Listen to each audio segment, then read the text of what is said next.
کبھی وہ اسٹیبلشمنٹ سے تھے، وہ چاہے چیف الیکشن کمشنر لگانا ہو، چاہے DG ISI لگانا ہو، اور کبھی وہ اس سے خوفزدہ ہوتے تھے DG IB سے، اچھا کبھی وہ نیب کے چیئرمین سے خوف زدہ ہیں، کبھی وہ عدالتوں سے خوف زدہ ہیں، کبھی پولیس سے خوف زدہ ہیں. مطلب ایک ایسا خوف زدہ شخص، کبھی وہ اپنے MNA سے، وہ جو ادھر ادھر سے سارے جمع کیے ہوئے تھے نا اس نے، جن کی بنیاد پہ حکومت بنائی تھی، کبھی وہ ان پارٹیوں سے خوف زدہ ہے، ان سے بلیک میل ہو رہا ہے، خود بتاتے ہیں کہ میں ان سے بلیک میل ہوتا تھا.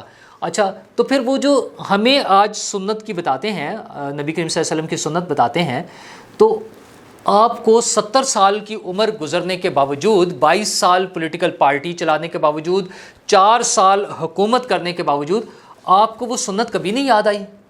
آپ ہمیشہ اس کے الٹ چلتے رہے، ہمیشہ اس کے خلاف چلتے رہے، اور آج ہمیں بتا رہے ہیں. مطلب وہ صرف آپ سمجھتے ہیں کہ جلسے میں بیٹھے ہوئے یا کوئی انٹرنیشنل جو بزنس کمیونٹی کی آپ میٹنگ کر رہے ہوں، انویسٹرز کے ساتھ میٹنگ کر رہے ہوں، اس میں آپ تسبیح ہاتھ میں پکڑ کے آپ سمجھتے ہیں کہ آپ نے سارا اسلام وہ عمل کر لیا ہے، یا آپ کچھ مزاروں پہ جا کے چاہے عقیدت سے ہی صحیح جھک کے جو سجدے فرماتے ہیں، اس سے آپ سمجھتے ہیں کہ وہ سارا اسلام پورا ہو گیا ہے.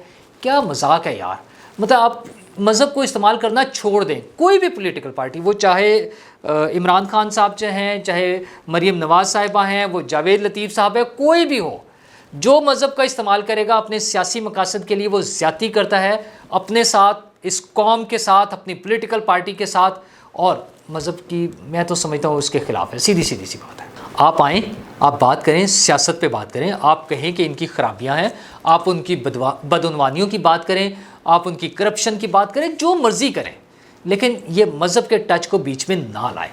اس میں پھر کوئی بھی پورا نہیں اترتا اس پہ، کوئی پولیٹیکل لیڈر ایسا نہیں ہے. اور اب خان صاحب آپ کے تو مسائل ہی اتنے زیادہ ہیں.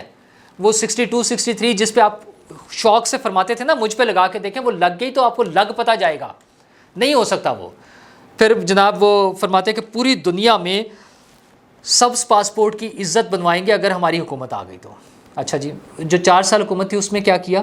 اس میں پاکستان کے سبز پاسپورٹ کی عزت یہ تھی کہ عمران خان صاحب، وزیر اعظم پاکستان صاحب، امریکہ سے فلائی کی ہیں سعودی عرب کے مانگے ہوئے جہاز میں، اور انہوں نے جہاز اتروا لیا واپس، اور عمران خان صاحب کو نکال کے باہر نکال دیا کہ چلیں جناب جائیں، خود سے جائیں، ہمارا جہاز واپس کر دیں. وہ پاکستان کے پاسپورٹ کی عزت کروانے جا رہے ہیں آج. اچھا، وہ ترکی کے ساتھ اسلامی ٹی وی اور وہ نئے پروجیکٹ کا پلان کیا، اور پھر بھاگ گئے، اور پھر ان سے سننا پڑا جب انہوں نے اس پہ جو بیان دیا نا کہ کسی کے پریشر میں آ کر بھاگ گئے ہیں. یہ پاکستان کے عزت کی پاسپورٹ کی عزت کروائی ہے، سبز پاسپورٹ کی. اچھا، مودی ان کی کال سنتا نہیں تھا، خود شکوے کرتے تھے کہ میں کال کرتا ہوں وہ سنتا نہیں ہے. یہ پاکستان کے سبز پاسپورٹ کی عزت کروا رہے تھے.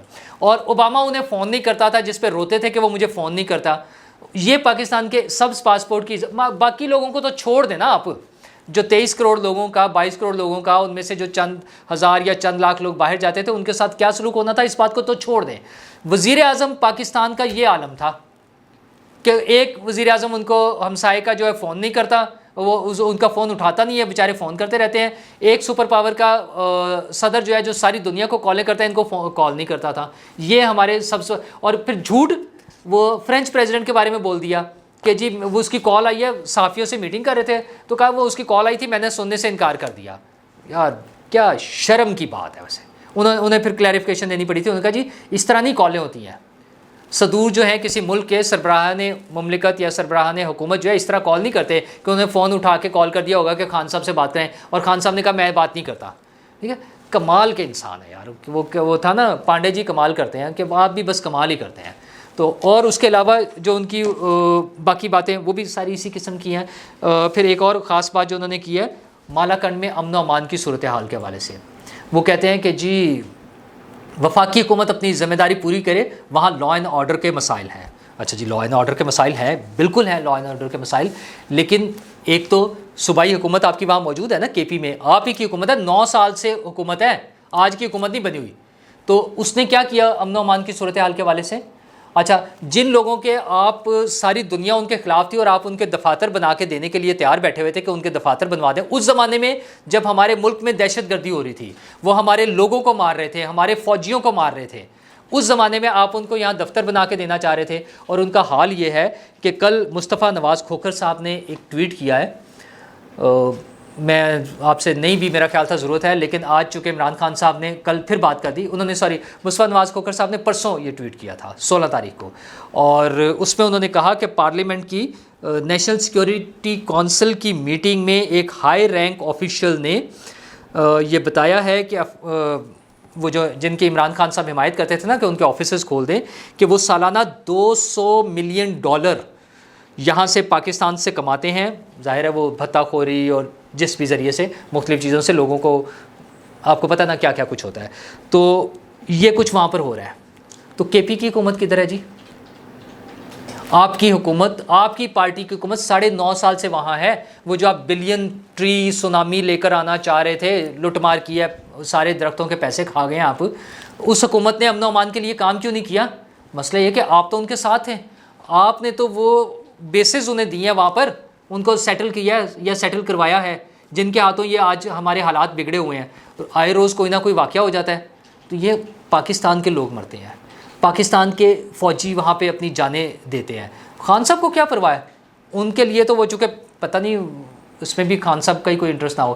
تو حضور آپ کے یہ ساری جو الیکشن کیمپین چلا رہے تھے، اس کا مقابلہ ہوگا مریم نواز صاحبہ کے ساتھ اور نواز شریف صاحب کے ساتھ. حالات بدل گئے ہیں، آپ فکر نہ کریں. 20 تاریخ کو عدالت نے ان کی وہ جو نااہلی کا کیس ہے اس پہ اپنا فیصلہ محفوظ کرنا ہے، چونکہ وہ نیب کو بار بار بلاتے ہیں نا، تو اس کے لیے انہوں نے ٹائم دیا ہوا ہے کہ 20 تاریخ کو ہم نے اپنا فیصلہ سنا کے محفوظ کر دینا ہے. اور ظاہر محفوظ کیا ہوا کب تک؟ اسی دن یا اگلے 2-4 دن میں ہو جائے گا نا، اناؤنس ہو جائے گا. تو مریم نواز صاحبہ تو صاف نظر آ رہا ہے کہ وہ اس کیس سے بری ہو رہی ہے، ان کی نااہلیت ختم ہو جائے گی. تو خان صاحب پھر آپ الیکشن لڑیے گا.